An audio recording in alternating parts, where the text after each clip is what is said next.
I'm joined by Talk International. It says Talk International editor Isabel Oakeshott. So anyway, you get the gist. Welcome to the show, Isabel. Thanks. Where are we kicking off tonight then? Well, so much to cover. You just alerted me to that Louisiana senator who just told Keir Starmer to stop taking ketamine and get the bong out of his mouth. As I said earlier, I think at last there's some kind of explanation for some of his policies, but we'll talk about that later. Let's now talk about the very serious matter of what, without a shadow of a doubt, this country is being subjected to a cover-up. A cover-up by Keir Starmer. This nonsense, you're a journalist, a very fine journalist too. You know, I've been doing this for a long, long time. We know about journalistic law. You know, there are two aspects to this. You cannot prejudice a trial by naming the charges. That's ridiculous. Of course you can't. Of course you can't. That's like a basic thing. It's a matter of fact, isn't it? The truth is they just did not know how to handle this horror. I mean, the horror was bad enough in itself. If it had just been someone less complex, if I can put it that way, someone with a less complex family background, this would still have been an absolute nightmare for any government to deal with, leading to, rightly so, all manner of soul searching. But there were so many problems attached to this case. You know, the family's background, the Rwandan genocide, this, that, and the other, the fact that truthfully, the authorities knew that he'd been referred to the PREVENT program, you know, so many landmines politically that they basically just decided to shut it all down. Yeah. And it was wrong, and it did fan the flames, I think, because in that vacuum of information, people came to their own conclusions, and in many cases, they made the wrong assumptions. I'm so glad that you're showing yet again the real picture of Axel Rudakubana, genuinely looking like the devil. But the government didn't want us to see him looking like the devil. They wanted us to think that this was a cute little schoolboy who was a Welsh man. Well, was he? What was that about? I mean, they released a picture of him as an angelic 12-year-old schoolboy.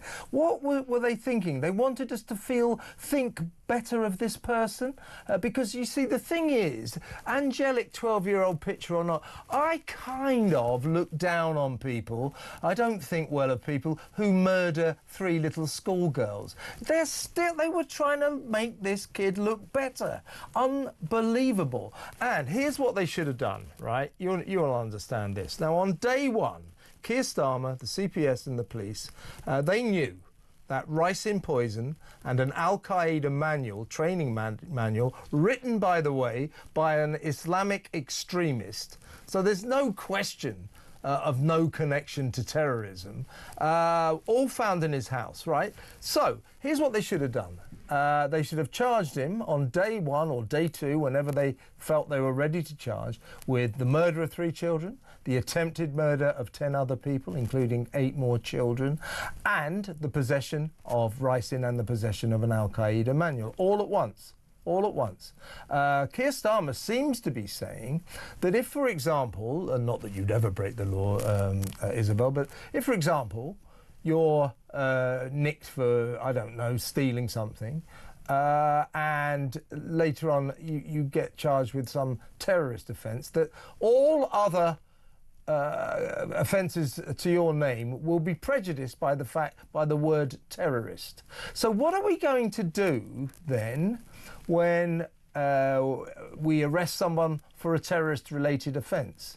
Does that mean that their trial is immediately prejudiced because of the word terrorism? What I'm getting at here, Isabel, is everything this idiot Prime Minister is saying doesn't make any sense at all. It has no logical cohesion to it whatsoever. It is absolute nonsense. He's gaslighting us. He didn't want to bring in terrorism because he was busy telling those far-right rioters that it was outrageous that they were spreading misinformation about terrorism. They weren't. They were actually actually on the money. It was him and the cops and the CPS spreading misinformation, saying there was no connection to terrorism. The Deputy Prime Minister at the time, Angela Rayner, actually said any suggestion of terrorism is fake news. They were lying to us. They were, and it's outrageous. And the shutting down of political debate on legitimate aspects of this was also outrageous. And I think that there's going to be a lot of fallout still to come on that. I know a lot of MPs still have very, very hard questions to ask, and they're seeking parliamentary time to do so. This is what weak leaders and weak governments always do. Ministers, when they're on the back foot, they try to rely on one of two things. Either A, I can't say anything because there's a legal process, or B, I can't say anything because I've ordered a completely pointless investigation of my own that will take months or years, and I don't want to, it would be wrong to interfere with the due process of my own commissioned investigation. It's just a way of trying to shut everything down in order to try to regain control of events and of the narrative. And, I look back at that summer of hell in the UK, those awful riots, the violence we saw, the imprisoning of people who are still serving their sentences, by the way, for foolish tweets that may certainly have been upsetting and were improper, but didn't actually demonstrably cause anyone any physical harm in any of the cases that I'm aware of. I look back at that with sheer horror, actually. It's said about the government that the people of our country, a minority of them, had just elected, and that we're now saddled with probably for the next 4 years. Yeah, and let's just stress that again. It wasn't the rioters who were spreading misinformation. They were saying, we think there's a terrorist connection here. They also said they thought it was a migrant. That was kind of wrong, although he was the son of migrants. But the Prime Minister knocked them down time and time again, and so did the entire government, far right, spreading misinformation. He was saying that when he absolutely knew there was a terrorist connection that he admitted only 2 days ago, finally, in that press conference, when he said, yes, terrorism was involved. Meanwhile, the Merseyside police, what's going on inside their heads? They still say there is no terrorist connection. This is a bunch of woke idiots, this sort of nonsense that we've got to get rid of. Middle-class people full of angst, terrified of being accused of racism or Islamophobia, just terrified to confront the truth. This guy was, in all probability, he's certainly a terrorist, in all probability an Islamic terrorist. There are some reports that during that 12 minutes of horror in the dance hall, he was shouting Allahu Akbar. But the Merseyside police, Isabel, still saying no terrorist connection. What planet are they on? The reason they say that is, I've looked into this quite carefully. Under the letter of the law, and this is why Keir Starmer yesterday said that the law will have to be changed, one of the very few semi-good things that he said, you can only charge for terror if there is a, quote, clear ideology. And what the police were unable to find was some kind of unifying ideology that underpinned this nutter's actions. On the Islamic angle to it, I personally think that is not substantiated, or we don't know enough about it is to an extent, Isabel, insofar as the Al-Qaeda training manual that Rudakubana had in his house was written by a renowned Islamic extremist.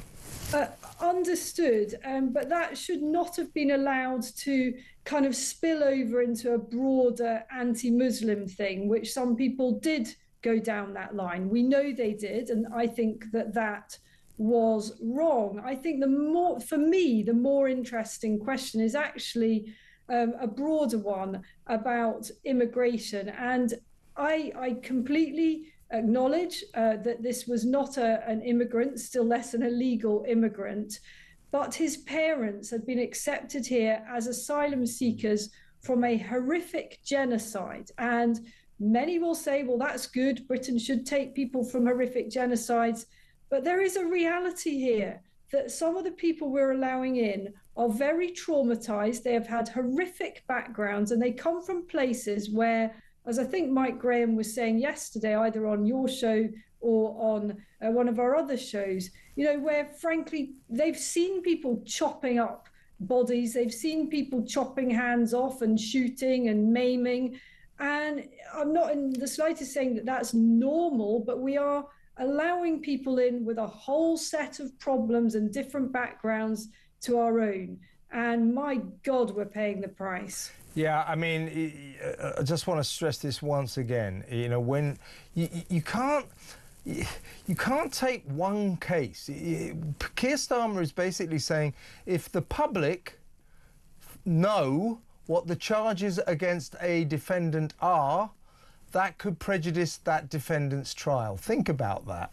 If the public know what the charges are, that could prejudice the defendant's trial. That is arrant nonsense, and he knows it. He's a lawyer, so he isn't misunderstanding the law. He's a lawyer. He knows what the law is. So what he's actually doing to us is lying to us. He's a liar. He is lying to us. It's outrageous.